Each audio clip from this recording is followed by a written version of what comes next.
नमस्कार. महाराष्ट्रातील शेतकरी कर्जमाफी योजनेबद्दल एक खूप महत्त्वाचं अपडेट आलेलं आहे. आज आपण याच योजनेतल्या ताज्या घडामोडी काय आहेत आणि शेतकऱ्यांसाठी सगळ्यात महत्त्वाचं काय आहे हे एकदम सोप्या भाषेत समजून घेणार आहोत. चला तर मग थेट मुद्द्यावरच येऊया. सध्या सगळ्यात महत्त्वाची गोष्ट काय घडतेय तर कर्जमाफी योजनेसाठी शेतकऱ्यांकडून माहिती गोळा करण्याची एक मोठी मोहीम सुरू झाली आहे आणि ती खूप वेगाने पुढे जाते. तर या विश्लेषणाच्या पहिल्या भागात आपण बघूया की या योजनेबद्दलचं सगळ्यात नवीन अपडेट नक्की आहे तरी काय.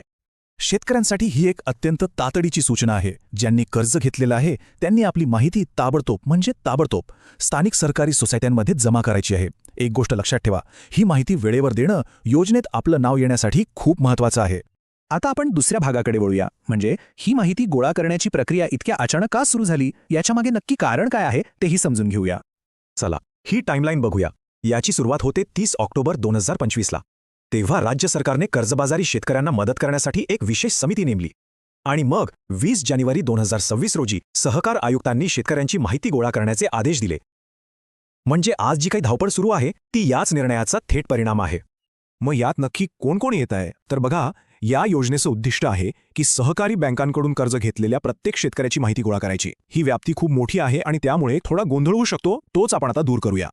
आता एक खूपच महत्त्वाची गोष्ट. एक मोठा गैरसमज पसरलाय की ही योजना फक्त ज्यांचं कर्ज थकलंय त्यांच्यासाठीच आहे.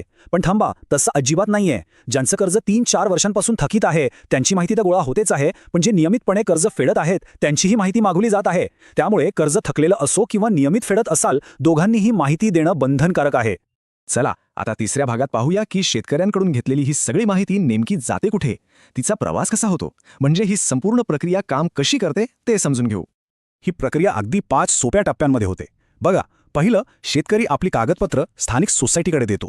मग ती सोसायटी सगळी माहिती एकत्र करून जिल्हा मध्यवर्ती बँकेकडे पाठवते. तिथून ही माहिती लीड बँकेकडे जाते, नंतर राज्याच्या सहकार विभागाकडे आणि शेवटी अंतिम यादी तयार करण्यासाठी महाआयटी पोर्टलवर अपलोड होते. ही एक अशी सुनियोजित साखळी आहे जी माहिती सुरक्षितपणे पोहोचवते. आता सगळ्यात महत्त्वाचा भाग म्हणजे शेतकऱ्यांनी नक्की काय करायचं आहे आणि त्यांना कोणत्या अडचणी येऊ शकतात. चला यावर जरा लक्ष देऊया. इथे गोष्ट सगळ्यांनी लक्षात घ्या. या संपूर्ण प्रक्रियेत सर्वात मोठा अडथळा ठरू शकतो तो म्हणजे फार्मर आयडी. हो, हा आयडी जो शेतकऱ्याची ओळख पटवतो तो असणं अत्यंत आवश्यक आहे. तर शेतकऱ्यांनी कोणती कागदपत्र तयार ठेवायची आहेत? यादी अगदी सोपी आहे. फार्मर आयडी, आधार क्रमांक, आधारशी लिंक असलेल्या बचत खात्याची माहिती, बँक पासबुकची एक प्रत आणि पूर्ण केलेली ई-पीक पाहणी म्हणजेच पिकाची डिजिटल नोंदणी. ही सगळी कागदपत्र सोसायटीमध्ये जमा करणं अनिवार्य आहे. आणि आता आपण अगदी शेवटच्या भागाकडे आलो आहोत. यानंतर काय होणार आहे आणि सगळ्यात महत्त्वाचं म्हणजे यासाठी शेवटची तारीख काय आहे, चला बघूया. ही तारीख नीट लक्षात ठेवा.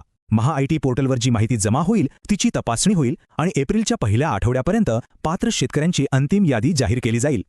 याचा अर्थ आपल्याकडे वेळ खूप कमी उरला आहे.